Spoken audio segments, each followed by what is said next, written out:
Hey there, Wicked Lovelies. I'm JJ, and you're clocking in for The Witching Hour, a podcast where we have a lot of opinions and we aren't afraid to share them. Today, we've invited Chelsie Denoia out to our LA studio to discuss life as a debut novelist and fantasy author. So grab your elixir of choice and settle in. We've got a lot to share.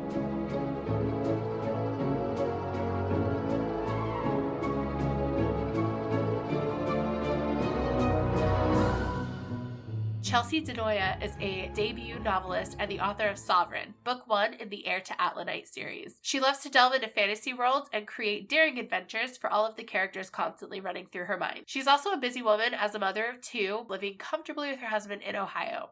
When she isn't chasing her wild children around, she can be found under a cozy blanket with some Oreos and a good book, or buried into her computer writing like a rabid goblin. Chelsie, welcome to a shift at the Witching Hour. I'm excited to sit with you today. Hi, it is me, the goblin. Thanks for having me. You're the first rabid anything that's been in this LA studio, so we're gonna have to bring in the cleaning crew after this. I just hope you know. I will cover all costs.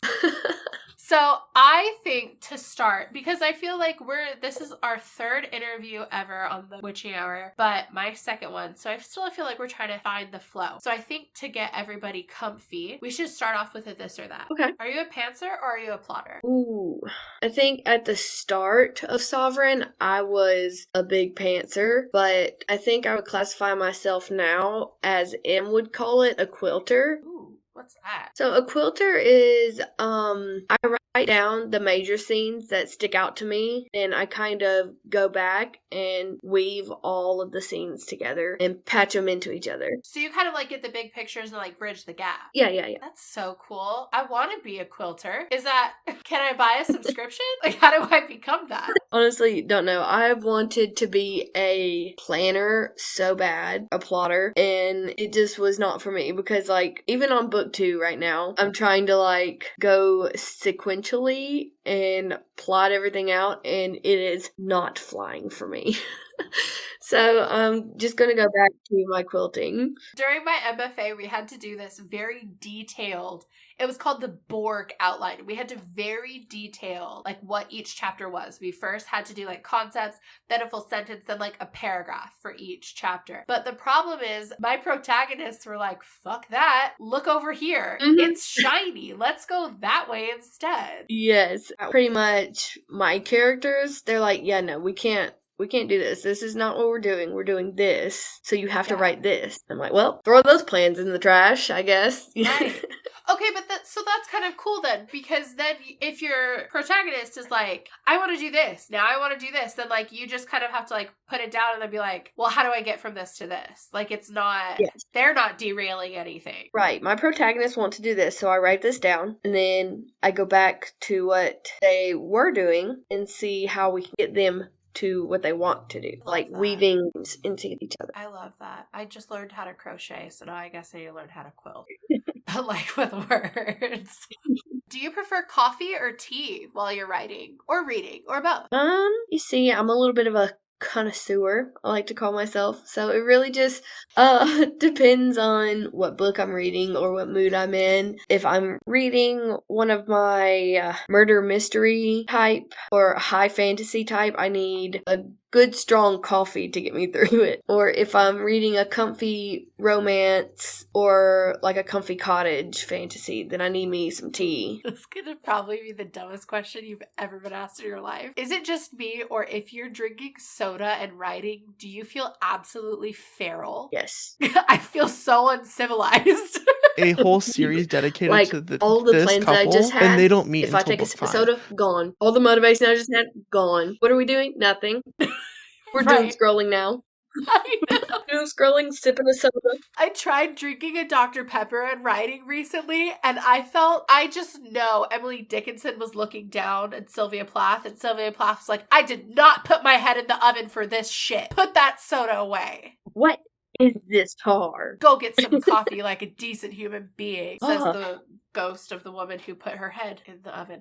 Although she did make her kids a snack first. And I just feel like at least her motherly instincts were there. She was like, I don't know how long I'm going to be in here. Let me feed you before I traumatize you. Oh, I'm going to have to pray after this. Hopefully it was something good. Like, hopefully she wasn't like, here's like sardines and crackers. I was gonna say, here's some cheese and crackers. All right, last either or. One bed or that's all I got. One bed? One bed? No bed? Two bed? One fish, two fish, red fish, blue fish. And now we're back to Sylvia Plath. Great. Oh my goodness.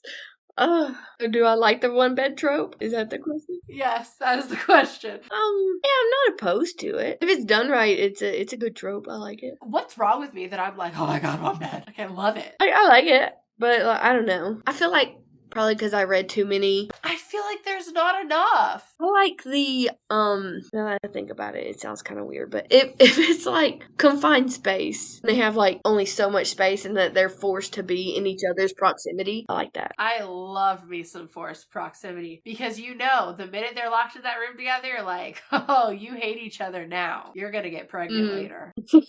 That's where it's going. Just go ahead and get that hate sex over with now. But not too soon not either. soon. There's etiquette. No, listen, tell me this. Why is he 6'32", 536 pounds, and he can't beat that door down? 6'32". We're not getting out of this. Like, this is impenetrable. Oh, Jesus. Not strong enough to break the door down, but he'll break the bed frame. And be like, did I do that? Not the Steve Urkel. No. Now that you're all comfy, I'm going to ask you a hot take. Give it to me. What makes somebody a real author? Or is there such thing as a real author? I think growing up, I've always had this thing put in my head that, like, if you're published, you're an author. And I don't mean, like, just, like, traditionally published. Like, if you're published, if you have work out there, like unpublished work that you want to put out there, you're an aspiring author. You're still a writer, but I feel like what makes the difference between a writer and an author is the notoriety of it, I suppose. Okay. So, like, if an author's work isn't published until they're dead, are they really an author? Are they a dead author? And we're back to Sylvia Plath. Again. We're never going to get away from her. I think I kind of agree with that.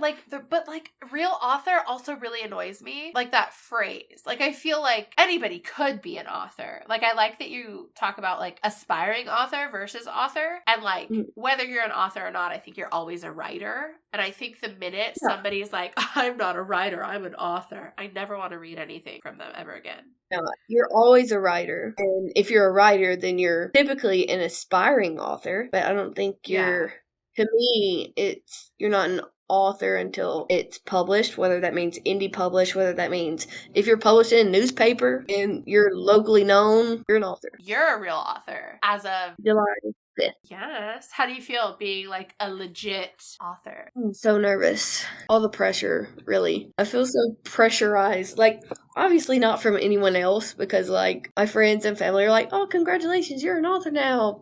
Pat on the back. It's like you get the after-published blues.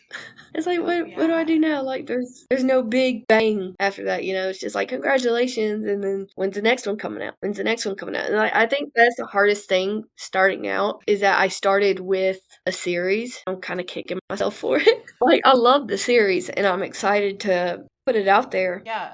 But I'm like, looking back, I'm like, dang, I was ambitious. I don't think there's anything wrong with that, though. No, nothing wrong with it.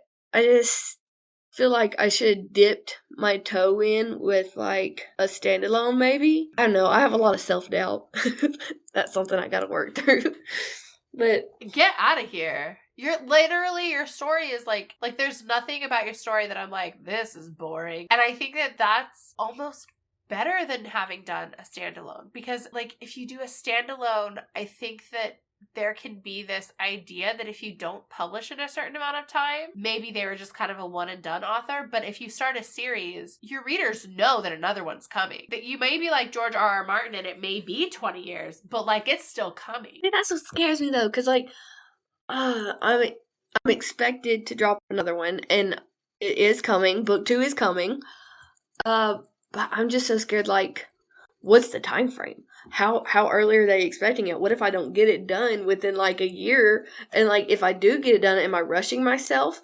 Am I not giving it enough oomph that it need? Am I not giving it enough time? All the anxiety. I'm anxious. I see. Yeah, you're like going down like the rabbit hole. I feel like at the end of the day, your book will come out when it's intended to come out. And like when we try and push certain deadlines on things, like I understand the feeling like we need to get the next one out. We need to get the next one out. But like you are a mom and like, you know, you've got like all of these other things happening too. Mhm. And like it's just not realistic to write full-time. And even full-time authors, like not all of them write that fast. And I have a theory that if they do write that fast, they've actually had like the whole series completed this whole time. And so like they're just like rolling. But I think that it's kind of cool. Like you're working actively on the second one while your first one has just come out. So you can kind of like see some of that feedback and not necessarily let it like influence your writing, but see like where your demographic is. Puts a new perspective on it. It helps a little. It should. And you know what? If anyone's like, where's your next book? Be like, I don't know, where's your first one?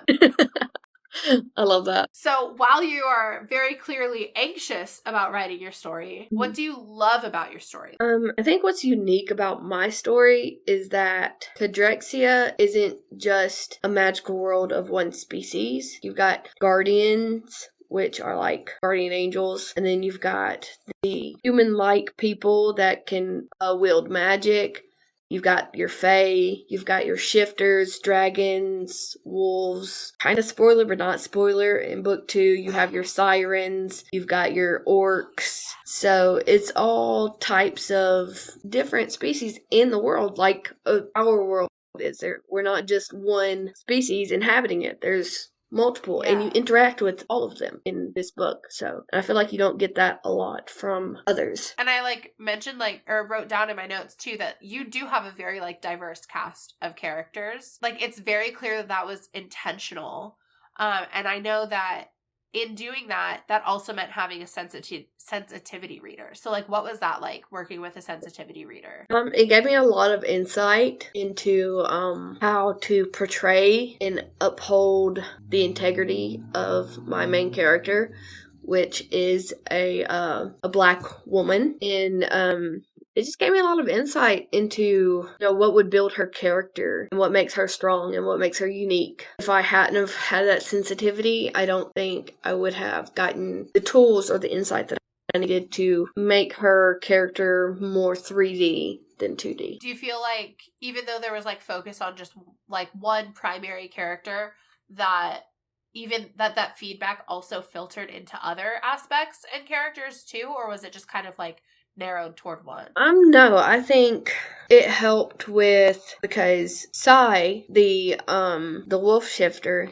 he's indigenous, and it just having that sensitivity really helped me form how the other characters interacted with her and around her, and it helped me differentiate because they wouldn't act how she would in a certain situation because she is Black and certain things don't affect them as it would her, if that makes sense. Yeah, so it kind of like influenced like your societal interactions in a way. Yes. I like that. And this all takes place in Kadrexia, right? Mm-hmm. If anybody hasn't read, if anyone's listening to this podcast, by the way, and you haven't read Sovereign, pause right now, go buy it, read it, and then come back.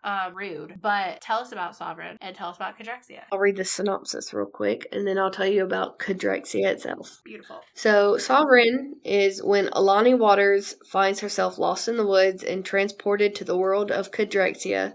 Everything she knows to be true falls into a dizzying abyss of unbalanced and uncertainty. The people of Kadrexia have been walking on eggshells as long as memory serves. The threat of another war looming on the horizon. Desperate to return home, she embarks on a journey with the help of the easygoing, dark-eyed Elix and his group of friends. Discovering her best friend from the human world has found Kadrexia as well, Alani begins to question the reality of the circumstances surrounding this new world she stumbled into. On her journey, Across the magical landscape of Kadrexia, Alani discovers who she can trust and the truth about herself and her family. Thrust into a royal conflict, Alani may be the key to determining the future of Kadrexia. Up against a coming war, kingdoms at odds, and threat of treason, can Alani and her friends lead the people of Kadrexia to victory, or will she plunge them further past the point of no return? Da da da. Dun, dun. So, Kadrexia, magical world itself, is actually a lot like the world we live in a sense. Like, it's got technology, but it's also still simplistic in ways of, like, in some buildings they still have, the torches and the flame lit lanterns and such, but in other buildings they also have, the fluorescent lights, and there are some cars, they've got buggies, but it is a world that's been around, and it's often in Sovereign, you'll see it is compared to being like a parallel world to the real world. So it's been around, it's modern developments, but it's not as technologically advanced. So it's kind of like, almost like, I guess, I don't want to say like developing, but like different aspects are being pulled into this land, but they haven't like fully caught up to where we are. Right. Yeah, it's developing, but it hasn't developed as quickly. So how did you come up with the name Kadrexia? Because you've got really cool names in here. You've got Kadrexia, you have Elix, you've got Sifrin. Like, how do you come up with names for characters and places? Oh, I love having the question get asked about Kadrexia because I made it from my son's name in a way. My youngest son's name is Kabian, and I took it and I just kind of took parts of his name and just made it into Kadrexia. That's so cool. Yeah. I love that. Who else are whose names did you take for the others? What parts? I have questions. Atlanite also came from Kabian's name, his middle name, which is Atlas. So Atlanite. I always thought that it was the Atlanite came from Blood and Ash, and because they're all from I can never say it. Atlantia. And see, I haven't even read that yet. Oh my god, you need to. I have them downloaded onto my Audible, so they're up next for me to read. I just have not read it yet. I've not gotten to it. I feel like if you ever kind of like come across like a block or like where you're just like, I really need to read something to like delve into a fantasy world, that book, the whole series is Jennifer L. Armentrout is queen. And I don't care what you say, Sarah J. Maas readers, Jennifer L. Armentrout is far superior. And her books like immerse you, like immediately you're just like thrown in. And it's a good one where if like you just kind of have to like get into the mindset to be able to read or to write, like read like 10 pages and you're gonna be like, bah! You'll think that you drank a Coke. You didn't. You're just high on literary vibes. I'm like, I am looking forward to reading that then, because it's been on my list for a long time, and then it moved up in my list when I was told that my book could be compared to it. yes, yeah. And I was like, okay, then I'm really going to have to read it now. So then come on here and tell me about self-doubt when you're reading like this book and you're like, yeah, actually, I'm baller. I'm a great writer. Like, I feel this. So here's my question, because I was just like, oh, if you ever have a writing block. However, I have never really known you to have a writing block, and in our Discord community, you're like legit the queen of sprint writing. How do you stay consistent and write even if the muse isn't hitting? Okay, so with book 2, I've been kind of struggling to keep that momentum going mostly because I'm still doing a lot of research for it. But really, when I hit my writer's block, I kind of force my husband to be in this world with me, and I just bounce ideas off of him. I'm like, hey, this is where I'm at in the book, and I'm wanting to get to this point, but I'm stuck here, and we have to get through this, but I don't know what to connect this to this, and then this to this. So he's like, okay, well, how about this, and blah, blah, blah, blah, blah, and then we work it out. He's like, lucky for you, I know how to quilt also. Well, he's a DM. He D&Ds, so he's kind of like a writer, author thing in his own right, in a way. So he world builds himself. He's kind of like your writing sage. He is, yeah. I love that. Don't tell him I said that unless you want to. Like, it depends on how much credit you want to give him, you know? He's already got a big enough head. We don't want to air it up. But do you ever find yourself, like, even in those moments, like, feeling like you still just can't write? Yeah, actually, sometimes I do. I'll just step away from that scene, honestly, and I'll jump to another scene. And I'll be like, okay, well, what about this? Or if I'm not feeling like I'm getting anywhere with this book, I'm like, okay, but I've got some other characters from another book that's kind of calling my name. So yeah, I jump over there and I'll work on that a little bit. Or if nothing's calling me, I pick up a book and I start reading it a little bit, and it gets my brain pumping and going, and I'm like, ooh, I like how she did this, or he did this in this book. Maybe I could take bits and pieces from it and do my own thing, and that just kind of helps. But yeah, I definitely get writer's block. I've had it a lot in the past week or two, actually. I've been stuck on writing chapter 5 for like 2 weeks. So then you said that you like kind of work on other projects. Are you allowed to talk about any of them? So it's not like official with the publisher yet, but yeah, you're gonna have to convince them to let you write another one. I'm sure we could talk it through. No, I've got this dark romance that I'm kind of working on. We're doing an anthology, and we've had some prompts, and there's this one prompt that I wrote for, and it's these two characters, and they got some heat going. They won't stop nagging at me about their story, so that prompt is going to turn into a dark romance book. Ooh. So you can do the whole, like, if you liked my story in the anthology, here's the expansion type deal. Yeah, if you like this little excerpt short story, check out their full story. How do you deal with negativity? Like on social media, haters, like towards your writing, towards anything? Like how do you handle that and like stay positive, especially like for somebody who's wanting to get into the writing world? Like just negativity in general, or like negative reviews, or just kind of both? I feel like writing in general, a lot of people are afraid to get into it and go for being an author because there can be so many perceived negative aspects of it. Yeah, so for like the reviews part, those are not for me. They're for other readers. And do I still read them? Yes. But I do it on my own volition, knowing that there are some negative ones I can come across, but I don't let them affect me because it is someone else's opinion. People are allowed to have their own opinions. If that person just didn't enjoy the book, then the book wasn't for them, and they can do their opinion. Now, if they're hateful about it, I can have my thoughts on it. But no, I just try not to negative stuff like that affect me. Like, I'll bring it to my husband because I'm an emotional person. And I'm like, hey, I came across, this negative feedback about my book or about me as a person or as an author, and I know I shouldn't let it affect me, but right now it is affecting me, and we just talk it through, and I get over it. I like that. Besides the negativity aspect, what is some advice you have for someone who's like wanting to get into writing? Like not in like I think I'm going to write a novel and I've like been a writer before, but maybe someone who's never written anything, but they like feel like they need to tell a story, but they don't know where to start. So whatever part of the story that's in your head now and that's been nagging at you and you feel like it has to be told, write that down. Write that part down. And if you get that out of your head and like another part comes to you and you feel like it's the same part of that story, write it down. And then maybe you can come back later and connect the dots and fill it in. Like it doesn't have to be a full-time thing. It can just be a side hobby. It may not be,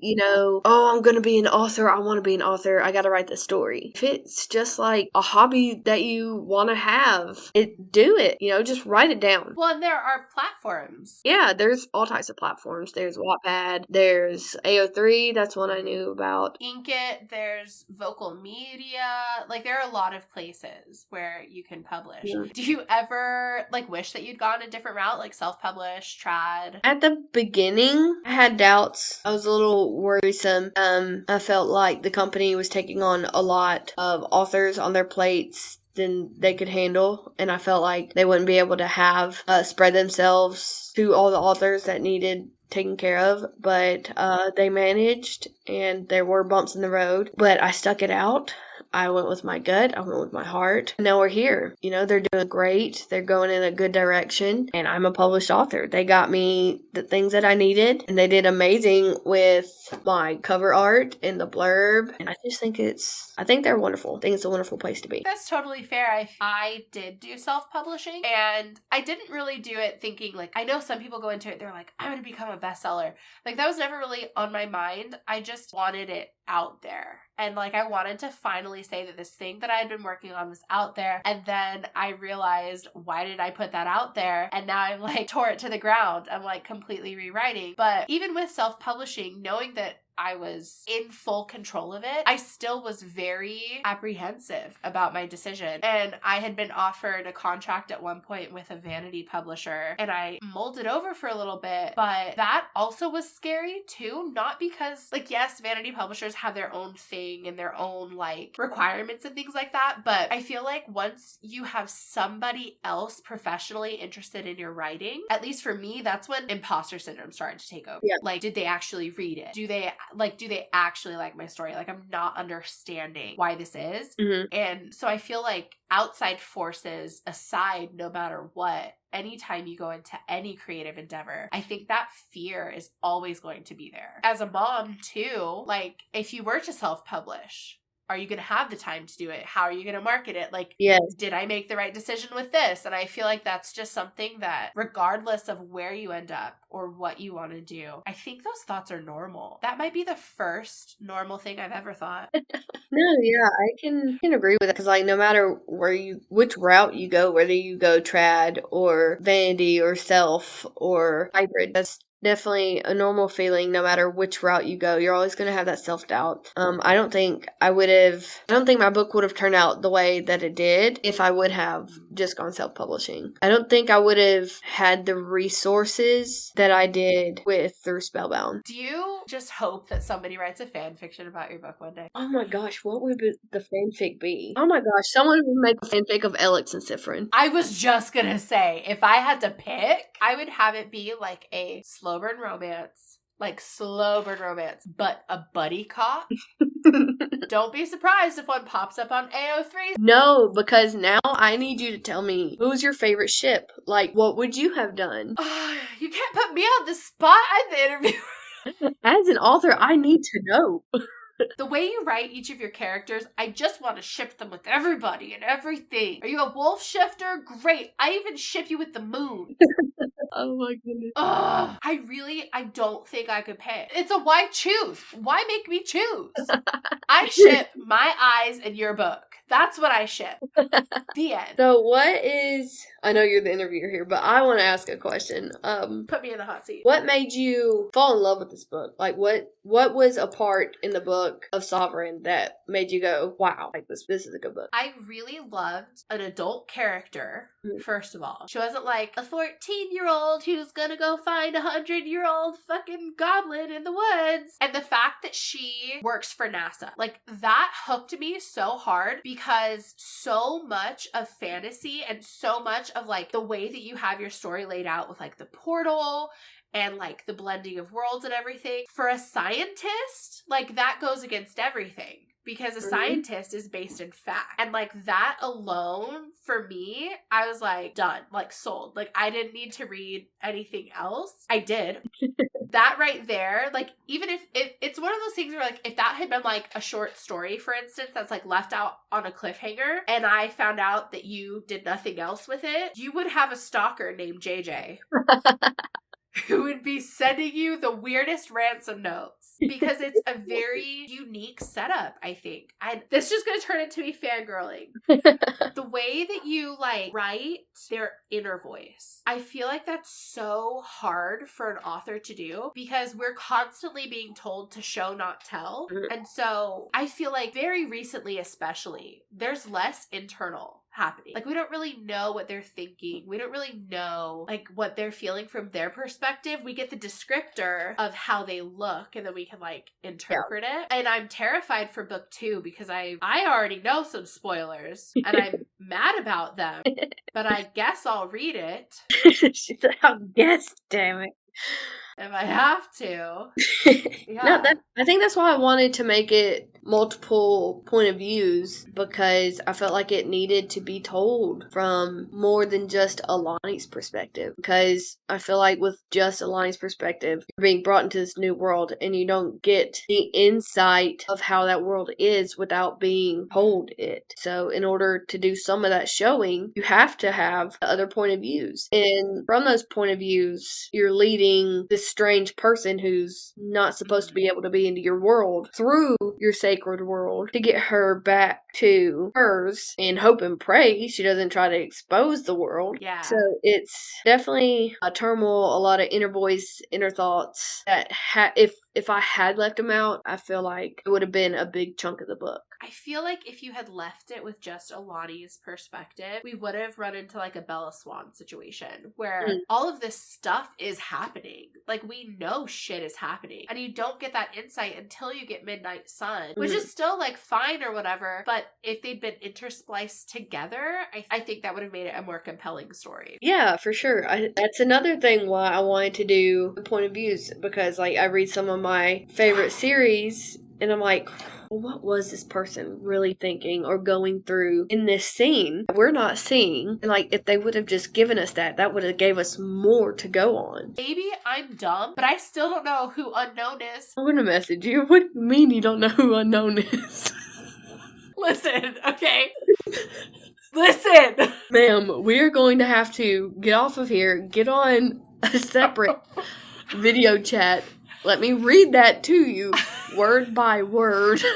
They evade me. No, oh my gosh. I'm about to feel so dumb, I bet you. You are. You're gonna feel, listen, you're a smart woman and I love you so much, but you're going to feel the dumbest of dumbs once you... I can't blame it on anything. You are loved. You are so loved. You know what? I'm gonna blame it on Snoop Dogg being at the Olympics. He's so cool. He's taken all my knowledge of everything else away.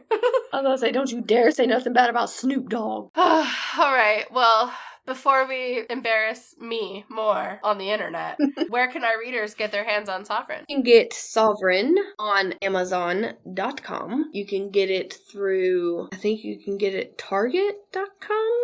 Spellbound website? Spellbound website, yes. Oh, and I have some signed copies that are going to be going up on my website, www.chelsiedenoia.com. Excellent. Well, everybody should go get a copy, or else I will have time find you and fight you behind the 7-Eleven. Thank you as always for clocking in for the Witching Hour. To share your thoughts and ask Chelsie any questions, head over to our Instagram, YouTube account, and our fancy website, as well as Chelsea's Instagram. All links can be found in the show notes, and I'll see you next shift with Sarah and Time.